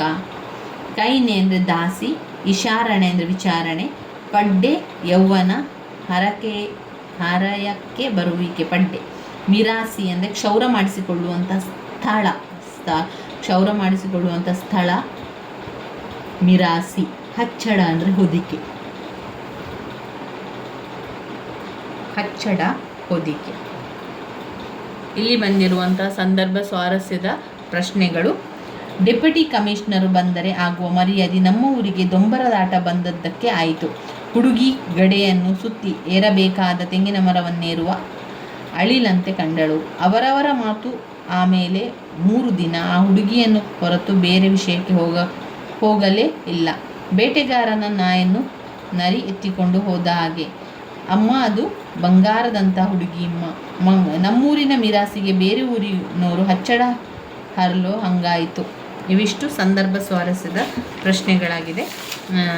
ಇನ್ನು ಬರುವಂತಹ ಒಂದು ನಾಟಕ ಧನ್ವಂತರಿಯ ಚಿಕಿತ್ಸೆ. ವೆಂಕಟಸ್ವಾಮಿಯ ಪ್ರಣಯದಲ್ಲಿ ನೀವು ಸುಲಭದಲ್ಲಿ ಅರ್ಥ ಮಾಡಿಕೊಳ್ಳುವುದಾದರೆ ಅಥವಾ ಸುಲಭದಲ್ಲಿ ಅದು ನಿಮಗೆ ಗೊತ್ತಾಗ್ತದೆ ಅಂತಾದರೆ ಅದರಲ್ಲಿ ಇರುವಂತಹ ವಿಚಾರ ಇಷ್ಟೇ. ವೆಂಕಟಸ್ವಾಮಿಯು ದೊಂಬರದ ಆಟವನ್ನು ಆಡಿಸಲಿಕ್ಕೆ ಬಂದಂಥ ಹುಡುಗಿಯನ್ನು ಪ್ರೀತಿಸುವಂಥದ್ದು. ವೆಂಕಟಸ್ವಾಮಿಯ ಹಳ್ಳಿಯಲ್ಲಿ ವೆಂಕಟಸ್ವಾಮಿಯ ತಂದೆ ಕ್ಷೌರಿಕನಾಗಿ ಕೆಲಸ ಮಾಡ್ತಾ ಇದ್ದ. ಕ್ಷೌರಿಕ ನಾಯಿಯಿಂದ ಕೆಲಸವನ್ನು ಮಾಡ್ತಾ ಇದ್ದ.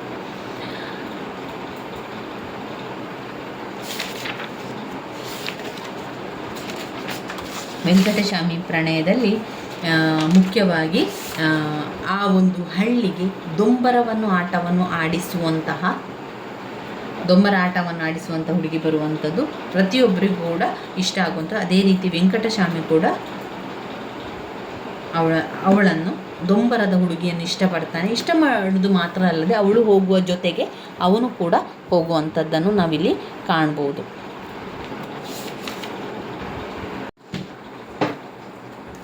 ವೆಂಕಟಸ್ವಾಮಿಯ ಪ್ರಣಯ ಕತೆ ಒಂದು ಹಳ್ಳಿಯ ಪರಿಸರವೊಂದರಲ್ಲಿ ರೂಪುಗೊಳ್ಳಬಹುದಾದಂತಹ ಪ್ರಣಯ. ಅದು ಪಡೆಯಬಹುದಾದ ನೆಲೆ ಬೆಲೆಗಳು. ಪ್ರಣಯವೆಂಬುದು ವ್ಯಕ್ತಿಯ ಅಂತರಂಗದ ಭಾವನೆಯಾಗಿರುವಂಥದ್ದು. ವೈಯಕ್ತಿಕ ಬದುಕಿನ ಒಂದು ಅಂಗವಾಗಿ ಮಾತ್ರ ಉಳಿಯದೆ ಅದು ಆ ಇಬ್ಬರು ವ್ಯಕ್ತಿಗಳನ್ನು ಒಳಗೊಂಡಿರುವ ಕುಟುಂಬ. ಆ ಮೂಲಕ ಹಳ್ಳಿಯ ರಾಜಕೀಯ, ಆರ್ಥಿಕ, ಸಾಮಾಜಿಕ ಬದುಕನ್ನು ಆವರಿಸುವಂತಹ ಸಂಗತಿ ಎಂಬುದನ್ನು ಈ ಒಂದು ವೆಂಕಟಸ್ವಾಮಿಯ ಪ್ರಣಯ ಕಥೆಯಲ್ಲಿ ನಮಗೆ ಕಾಣುವಂಥದ್ದು. ಹರೆಯದ ವಯಸ್ಸಿಗೆ ಕಾಲಿಟ್ಟ ಯುವ ಪೀಳಿಗೆಗೆ ಪ್ರೇಮ, ಕಾಮವೆಂಬುದು ತನ್ನ ವೈಯಕ್ತಿಕ ಬದುಕಿನ ಒಂದು ಭಾಗವಾಗಿ, ತನ್ನ ಅಂತರಂಗ ಬದುಕಿನ ಅನಿವಾರ್ಯ ಅಂಗವಾಗಿ ಅತ್ಯಂತ ತೀಕ್ಷ್ಣವಾಗಿ ಬಿಸಿ ಯೌವನದ ಬೀಸಿನೊಂದಿಗೆ ಅದು ಕಂಡುಬರುವಂಥದ್ದು. ಆ ಯೌವನದ ಅಂತರಂಗದ ಪ್ರೇಮದ ಮುಂದೆ ಪ್ರಪಂಚದ ಉಳಿದೆಲ್ಲ ಸಂಗತಿಗಳು ನಶ್ವರವಾಗಿ ಕಂಡುಬರುವಂಥದ್ದು. ಇಂತಹ ಪ್ರೇಮದ ತೀಕ್ಷ್ಣತೆಗೆ ಸಿಲುಕಿದ ಹದಿಹರೆಯದ ಪ್ರೇಮ ಕಾಮ ಸಫಲತೆಗಿಂತ ವಿಫಲತೆಯನ್ನು ಪಡೆಯುವುದೇ ಹೆಚ್ಚು. ಏಕೆಂದರೆ ಅಂತಹ ಪ್ರೇಮ ಕಾಮದ ಹಿನ್ನೆಲೆಗೆ ಮಾಗಿದ ಜೀವನಾನುಭವ ಇರುವುದಿಲ್ಲ. ಪ್ರೇಮ ಕಾಮವೆಂಬುದು ಎಷ್ಟೇ ತೀವ್ರವಾಗಿ ವ್ಯಕ್ತಿಯ ಅತ್ಯಂತ ವೈಯಕ್ತಿಕ ಸಂಗತಿ ಎಂಬುದು ಸತ್ಯವಾದರೂ ಅದು ಸಾಮಾಜಿಕ ಸಂಗತಿಯೂ ಹೌದು ಎಂಬುದು ಅಷ್ಟೇ ಸತ್ಯ. ಏಕೆಂದರೆ ಮುಂದಿನ ಜನಾಂಗವೊಂದು ರೂಪುಗೊಳ್ಳುವುದೇ ಇಂತಹ ಗಂಡು ಹೆಣ್ಣಿನ ಮಿಲನದೊಂದಿಗೆ ಆಗಿರೋದರಿಂದ. ಕಪ್ಪು ಮುಖ, ಕಪ್ಪು ಕಣ್ಣಿನ ಗುಡ್ಡೆ, ಕಪ್ಪು ಮೀಸೆ ಹೀಗೆ 3 ಜಾತಿಯ ಚೆಲುವಾದ ಕಪ್ಪು ಬಣ್ಣಗಳನ್ನು ಹೊಂದಿದ್ದ ವೆಂಕಟಸ್ವಾಮಿಯ ಪ್ರೇಮಕ್ಕೆ ದೊಂಬರ ಜಾತಿಯ ಕಟ್ಟುಮಸ್ತಾದ ಪ್ರತಿಭಾವಂತ ಹುಡುಗಿ ಸಹಜವಾಗಿ ಒಲಿಯುತ್ತಾಳೆ. ಬಹುಶಃ ಅವನ ಸೌಂದರ್ಯ ಅವನ ಮುಖಕ್ಕಿಂತ ಹೆಚ್ಚಾಗಿ ಅವನ ಹೃದಯದ ಪ್ರೇಮದಲ್ಲಿ, ಅವನ ಅಂತರಂಗದಲ್ಲಿ ಇದ್ದರಿಂದ ಆ ಹುಡುಗಿಯು ಸಹಜವಾಗಿ ಒಲಿದಿರುತ್ತಾಳೆ. ಈ ಸಮಾಜ, ತಂದೆ ತಾಯಿಯಂದಿರು, ಜಾತಿಯನ್ನು ಆಧರಿಸಿದ ಕುಟುಂಬದ ವೃತ್ತಿ, ತಾವು ಬದುಕುತ್ತಿದ್ದ ಹಳ್ಳಿಯ ಜೀವನ ಎಲ್ಲವನ್ನು ಮೀರಿ ಅವರು 1 ತಿಂಗಳ ಕಾಲ ಹಳ್ಳಿಯ ನಿರ್ಮಲ ವಾತಾವರಣದಲ್ಲಿ ತಮ್ಮ ಪ್ರೇಮದ ಬದುಕನ್ನು ಬದುಕುತ್ತಾರೆ.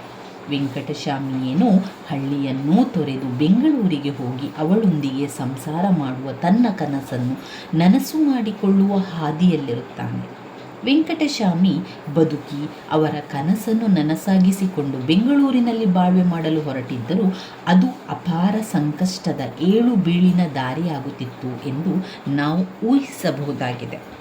ಆದರೆ ಕಥೆಯಲ್ಲಿ ವೆಂಕಟಸ್ವಾಮಿ ಜ್ವರದಿಂದ ಸತ್ತು ವೆಂಕಟಸ್ವಾಮಿಯ ಪ್ರಣಯ ಅನಿರೀಕ್ಷಿತವಾಗಿ ಕೊನೆಗೊಳ್ಳುವಂಥದ್ದು. ಅವನ ಇಚ್ಛೆಯಂತೆ ಅವನು ತನ್ನ ಪ್ರೇಯಸಿಯೊಂದಿಗೆ ಕೂಡಿದ ಜಾಗದಲ್ಲಿ ಅವನ ಗೋರಿ ರೂಪುಗೊಂಡು ಪ್ರೇಮದ ಸ್ಮಾರಕವಾಗಿ ಅವನು ಉಳಿಯುತ್ತಾನೆ. ಇಡೀ ಕಥೆಯಲ್ಲಿ ವೆಂಕಟಸ್ವಾಮಿಯ ಪ್ರಣಯವನ್ನು ಹೃದಯವಂತಿಕೆಯಿಂದ ನೋಡಲು ಒಂದೇ ಒಂದು ಪಾತ್ರವು ಹಳ್ಳಿಯ ಪರಿಸರದಲ್ಲಿ ಕಂಡುಬರುವುದಿಲ್ಲ. ವೆಂಕಟಸ್ವಾಮಿಯ ತಾಯಿಗೆ ಮಗನ ಪ್ರೇಮ ಪೋಲಿ ಕೆಲಸ, ತಂದೆಗೆ 3 ದಿನ ಕಳೆದರೆ ಬಿಟ್ಟು ಹೋಗುವಂತಹ ರೋಗ, ಊರಿನ ಗೌಡನಿಗೆ ತನ್ನ ಊರಿನ ನಾಯಿಂದ ಮಗನನ್ನು ಯಾರೋ ದೊಂಬರದ ಹುಡುಗಿ ಹಾರಿಸಿಕೊಂಡು ಹೋದಳು ಎಂದರೆ ಬೇಟೆಗಾರನ ನಾಯಿಯನ್ನು ನರಿ ಎತ್ತಿಕೊಂಡು ಹೋದ ಹಾಗೆ. ಗೌಡನ ಗೌಡಿಕೆಯ ಮರ್ಯಾದೆಗೆ ಕಡಿಮೆ. ಇಂದಿಗೂ ಅವರ ಹಳ್ಳಿಯಲ್ಲಿ ದೊಂಬರದ ಜೊತೆಗೆ ದೋಸ್ತಿ ಮಾಡಿ ನಾಯಿ ತಿಂದ ಎಂಬ ಗಾದೆ ಮಾತು. ವೆಂಕಟಸ್ವಾಮಿಯಂತಹ ಸ್ವಚ್ಛ ನಿರ್ಮಲ ಪ್ರೇಮವನ್ನು ಹಳ್ಳಿಯ ಪರಿಸರ ಅವಮರ್ಯಾದೆಯಿಂದ ಅಗೌರವದಿಂದ ಕಾಣುತ್ತದೆ ಎಂಬುದಕ್ಕೆ ನಿದರ್ಶನವಾಗಿದೆ. ಪ್ರೇಮ ಕಾಮಗಳು ಇಂದಿಗೂ ಭಾರತೀಯರ ಬದುಕಿನಲ್ಲಿ ಸಾಮಾಜಿಕ, ರಾಜಕೀಯ, ಆರ್ಥಿಕ ವಿಷಯಗಳಾಗಿದೆಯೇ ವಿನಃ ಅದು ವ್ಯಕ್ತಿಯ ಸೌಂದರ್ಯದ ಘನತೆಯ ಸಂಗತಿಯೂ ಹೌದು. ಎಲ್ಲಕ್ಕಿಂತ ಹೆಚ್ಚಾಗಿ ಅದು ವ್ಯಕ್ತಿಯ ಖಾಸಗಿ ಸಂಗತಿ. ಅದನ್ನು ಗೌರವದಿಂದ ಕಾಣಬೇಕೆಂಬ ಸಾಮಾಜಿಕ ಪ್ರಜ್ಞೆ ಬೆಳೆದಿಲ್ಲ ಎಂಬುದಕ್ಕೆ ಇಂದಿಗೂ ಹಳ್ಳಿಗಳಲ್ಲಿ ನಡೆಯುತ್ತಿರುವ ಮರ್ಯಾದೆ ಹತ್ಯೆಗಳು ನಿದರ್ಶನವಾಗಿದೆ. ಮುಂದೆ ಊರಿನ ಗೌಡ ತನ್ನ ಊರಿನ ಕ್ಷೌರಿಕನನ್ನು ಕಳೆದುಕೊಂಡದ್ದರಿಂದ ಊರು ಅಷ್ಟರ ಮಟ್ಟಿಗೆ ಬಡವಾಯಿತು ಎಂದು ಪರಿತಪಿಸುತ್ತಾನೆಯೇ ಹೊರತು ವೆಂಕಟಸ್ವಾಮಿಯ ಪ್ರಣಯ ಅವನಿಗೆ ಏನೂ ಅಲ್ಲ. ಈ ಕಥೆಯನ್ನು ಹೇಳುತ್ತಿದ್ದ ರಾಮಸ್ವಾಮಿ ತಾನು ಚಿಕ್ಕ ಹುಡುಗನಾಗಿದ್ದಾಗ ವೆಂಕಟಸ್ವಾಮಿಯನ್ನು ಕೂತಿದ್ದ ಜಾಗಕ್ಕೆ ಬರಲು ಹೆದರುತ್ತಿದ್ದೆ ಎಂದು ತಿಳಿಸುತ್ತಾನೆ. ಅಲ್ಲದೆ ವೆಂಕಟಸ್ವಾಮಿಯ ಪ್ರೇಮವಾಗಿದ್ದ ದೊಂಬರ ಹುಡುಗಿಯ ಬಗ್ಗೆ ಇಂದು ಹಳ್ಳಿಯಲ್ಲಿ ಯಾರಿಗೂ ಏನೂ ತಿಳಿಯದು. ಅಂದರೆ ವೆಂಕಟಸ್ವಾಮಿಯ ನಿರ್ಮಲ ಪ್ರೇಮ ಎಂಬುದು ಇದು ಹಳ್ಳಿಯಲ್ಲಿ ನಾಮವಶೇಷವಾಗಿ ನಗೆಪಾಟಲಾದ ಸಂಗತಿಯಾಗಿ, ತೀರಾ ತುಚ್ಛವಾದ ಸಂಗತಿಯಾಗಿ ಮಾತ್ರ ಉಳಿದಿದೆ. ಕಥೆಯ ಕೊನೆಯಲ್ಲಿ ಲೇಖಕರು ಈ ಅರಿಕೆಯನ್ನು ಮಾಡುತ್ತಾರೆ: ಇದು ನಿಮಗೆ ಒಂದು ಕಥೆಯೋ ಅಲ್ಲವೋ ನಾನು ಕಾಣೆ. ವೆಂಕಟಸ್ವಾಮಿಯ ಆ 1 ತಿಂಗಳ ಓಡಿಯಾಟವನ್ನು ಮನಸ್ಸಿನಲ್ಲಿ ಊಹಿಸಿ ನಾನು ಸ್ವಲ್ಪ ಸಂತೋಷವನ್ನು ಹೆಚ್ಚಾಗಿ ನೋವನ್ನು ಅನುಭವಿಸಿದ್ದೇನೆ. ಇದನ್ನು ಕೇಳಿ ನಿಮಗೆ ಯಾವ ಭಾವ ಮನಸ್ಸಿನಲ್ಲಿ ತಲೆದೋರಿದೆಯೋ ನಾನರಿಯೆ. ಅದು ಬೇಸರ ಆಗಿರಲಾರದೆಂದು ಮಾತ್ರ ನಾನು ಆಸೆಯಿಂದ ಕೋರಿದ್ದೇನೆ. ಸುಮ್ಮನೆ ಕೇಳುವುದರಲ್ಲಿ ಯಾವ ಭಾವ ತಲೆದೋರಿದರೂ ನಾಯಿಂದರ ಆ ಹುಡುಗನು ದೊಂಬರ ಆ ಹುಡುಗಿಯು ಪರಸ್ಪರ ಪ್ರೇಮದಲ್ಲಿ ಈ ದಾರಿಯಲ್ಲಿ ಆ ಕೆರೆಯ ಬಳಿ ಅಲ್ಲಿ ಕಾರೆಯ ಗಿಡದಲ್ಲಿ ಇಲ್ಲಿ ಹೊಲದ ಬಳಿ ಚೌಕದಲ್ಲಿ ಸುತ್ತಾಡಿದ್ದ ರೀತಿಯನ್ನು ನೀವು ಊಹಿಸುವುದಾದರೆ ಹುಡುಗನಿಗೆ ಜ್ವರ ಬಂದು ಅವನ ಸಾವಿನಿಂದ ಆ ಪ್ರಣಯ ಮುಗಿಯಿತೆನ್ನುವುದನ್ನು ನೆನೆಯುವಿರಾದರೆ ಅವನಿಗಾಗಿಯೂ ಅವನನ್ನು ಕಳೆದುಕೊಂಡ ಆ ಹುಡುಗಿಗಾಗಿಯೂ ನಿಮ್ಮ ಮನಸ್ಸು ಕರಗುವುದೆಂದು ನನ್ನ ನಂಬಿಕೆ. ಮಾಸ್ತಿಯವರು ವೆಂಕಟಸ್ವಾಮಿಯ ಈ ಪ್ರೇಮದ ಘನತೆಯೆಡೆ ಓದುಗನ ದೃಷ್ಟಿಯನ್ನು ಹೃದಯವನ್ನು ಸೆಳೆಯಲು ಅರಿಕೆ ಮಾಡಿದರೂ ಇದುವರೆಗೂ ವೆಂಕಟಸ್ವಾಮಿಯ ಪ್ರಣಯಕ್ಕೆ ಹಳ್ಳಿಯ ಪರಿಸರದಲ್ಲಿ ಆದ ಅವಮಾನದಿಂದ ವಿಷುಣ್ಣವಾದ ಭಿನ್ನವಾದ ಓದುಗನ ಮನಸ್ಸು ಅವರ ಪ್ರೇಮದ ಘನತೆಯನ್ನು ಅರಿಯಲಾಗದಂತೆ ಬಾಡಿ ಹೋಗಿರುತ್ತದೆ.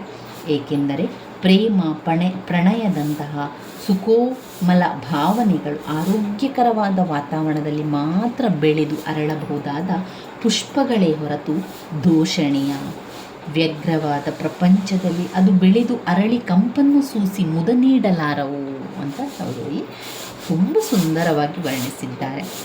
ಇಲ್ಲಿ ಬರುವಂತಹ ಅರ್ಥಗಳನ್ನು ನೋಡುವ. ನಾಯಿಂದ ಅಂದರೆ ಕ್ಷೌರಿಕ, ಗೆಡೆ ಅಂದರೆ ಸ್ನೇಹ, ಪೊಳ್ಳು ಮಾತುಗಳು, ಕೈನೆ ದಾಸಿ, ಇಶಾರಣೆ ವಿಚಾರಣೆ, ಪಡ್ಡೆ ಯೌವನ, ಮಿರಾಸಿ ಕ್ಷೌರ ಮಾಡಿಸಿಕೊಳ್ಳುವ ಸ್ಥಳ, ಹಚ್ಚಡ ಅಂದರೆ ಹೊದಿಕೆ. ಇಲ್ಲಿ ಇವಿಷ್ಟು ಸಂದರ್ಭ ಸ್ವಾರಸ್ಯದ ಪ್ರಶ್ನೆಗಳು ಕೂಡ ಬಂದಿದೆ. ಯಾವುದು ಪ್ರಶ್ನೆಗಳು ಬಂದಿದೆ? ಡೆಪ್ಯೂಟಿ ಕಮಿಷನರು ಬಂದರೆ ಆಗುವ ಮರ್ಯಾದೆ ನಮ್ಮ ಊರಿಗೆ ದೊಂಬರ ಆಟ ಬಂದದ್ದಕ್ಕೆ ಆಯಿತು. ಹುಡುಗಿ ಗಡೆಯನ್ನು ಸುತ್ತಿ ಏರಬೇಕಾದರೆ ತೆಂಗಿನ ಮರವನ್ನೇರುವ ಅಳಿಲಂತೆ ಕಂಡಳು. ಅವರವರ ಮಾತು. ಆಮೇಲೆ 3 ದಿನ ಹುಡುಗಿಯನ್ನು ಹೊರತು ಬೇರೆ ವಿಷಯಕ್ಕೆ ಹೋಗಲೇ ಇಲ್ಲ. ಬೇಟೆಗಾರನ ನಾಯಿಯನ್ನು ನರಿಯೆತ್ತಿಕೊಂಡು ಹೋದ ಹಾಗೆ. ಅಮ್ಮ ಅದು ಬಂಗಾರದಂಥ ಹುಡುಗಿಯಮ್ಮ. ನಮ್ಮೂರಿನ ಮಿರಾಸಿಗೆ ಬೇರೆ ಊರಿನವರು ಹಚ್ಚಡ ಹಾರು ಹಂಗಾಯಿತು. ಇವಿಷ್ಟು ಸಂದರ್ಭ ಸ್ವಾರಸ್ಯದ ಪ್ರಶ್ನೆಗಳಾಗಿದೆ ಸ್ನೇಹಿತರೆ. ಈ ವೆಂಕಟಸ್ವಾಮಿಯ ಪ್ರಣಯ ತುಂಬಾ ಮುಖ್ಯವಾಗಿರುವಂಥ ಸಣ್ಣ ಕಥೆಯಾಗಿದೆ. ಇದನ್ನು ಅರ್ಥ ಮಾಡಿಕೊಳ್ಳಿ. ಹಾಗೆ ಈ ಒಂದು ಕಥೆಯ ಸಾರಾಂಶವು ನಿಮಗೆ ಗೊತ್ತಾದರೆ ನೀವೇ ಬರಿತಾ ಹೋಗ್ಬೋದು. ಒಟ್ಟಿನಲ್ಲಿ ವೆಂಕಟಸ್ವಾಮಿಯ ಪ್ರಣಯ ಮಾಸ್ತಿಯವರು ಬರೆದಿರುವಂತಹ ಒಂದು ಸಣ್ಣ ಕಥೆಯಾಗಿದೆ. ಇಲ್ಲಿ ವೆಂಕಟಸ್ವಾಮಿಯ ಪ್ರಣಯವನ್ನು ತಿಳಿಸ್ತಾರೆ. ದೊಂಬರದ ಹುಡುಗಿಯನ್ನು ಪ್ರೀತಿಸುವಂಥದ್ದು. ವೆಂಕಟಸ್ವಾಮಿ ದೊಂಬರದ ಹುಡುಗಿಯನ್ನು ಪ್ರೀತಿಸಿ ಕೊನೆಗೆ ಯಾರು ಕೂಡ ಅದನ್ನು ಒಪ್ಪುವುದಿಲ್ಲ. ವೆಂಕಟಸ್ವಾಮಿಯ ತಂದೆ ತಾಯಿ ಕೂಡ ಒಪ್ಪುವುದಿಲ್ಲ. ದೊಂಬರದ ಹುಡುಗಿಯ ತಂದೆ ತಾಯಿ ಕೂಡ ಒಪ್ಪುವುದಿಲ್ಲ. ಕೊನೆಗೆ ಇಲ್ಲಿ ವೆಂಕಟಸ್ವಾಮಿಗೆ ಜ್ವರ ಬಂದು ತೀರಿ ಹೋಗ್ತಾನೆ. ಅಂಥ ಸಂದರ್ಭದಲ್ಲಿ ಅವನನ್ನು ಊರಿಗೆ ಕರೆದುಕೊಂಡು ಹೋಗ್ಲಿಕ್ಕೆ ಹೇಳ್ತಾರೆ. ಕರೆದುಕೊಂಡು ಅವನು ಹೇಳಿದಂತಹ ಸ್ಥಳದಲ್ಲಿ ಅವನ ಗೋರಿಯನ್ನು ಕೂಡ ಮಾಡುವಂತಹ ಒಂದು ಕತೆ ವೆಂಕಟಸ್ವಾಮಿಯ ಪ್ರಣಯ ಆಗಿದೆ. ನನ್ನ ವೀಡಿಯೋಸ್ ಎಲ್ಲ ನಿಮಗೆ ಇಷ್ಟ ಆಗಿದ್ದರೆ ಲೈಕ್ ಕೊಡಿ, ಶೇರ್ ಮಾಡಿ, ಸಬ್ಸ್ಕ್ರೈಬ್ ಮಾಡಲಿಕ್ಕೆ ಮರಿಬೇಡಿ ಸ್ನೇಹಿತರೆ. ಮುಂದಿನ ವಿಡಿಯೋದಲ್ಲಿ ನಾವು ಸಣ್ಣ ಕಥೆಯಾದಂತಹ ಧನ್ವಂತರಿ ಚಿಕಿತ್ಸೆ, ಕುವೆಂಪು ಅವರು ಬರೆದಿರುವಂತಹ ಧನ್ವಂತರಿಯ ಚಿಕಿತ್ಸೆಯ ಬಗ್ಗೆ ಮುಂದಿನ ವಿಡಿಯೋದಲ್ಲಿ ತಿಳ್ಕೊಳ್ಳೋಣ. ಧನ್ಯವಾದಗಳು.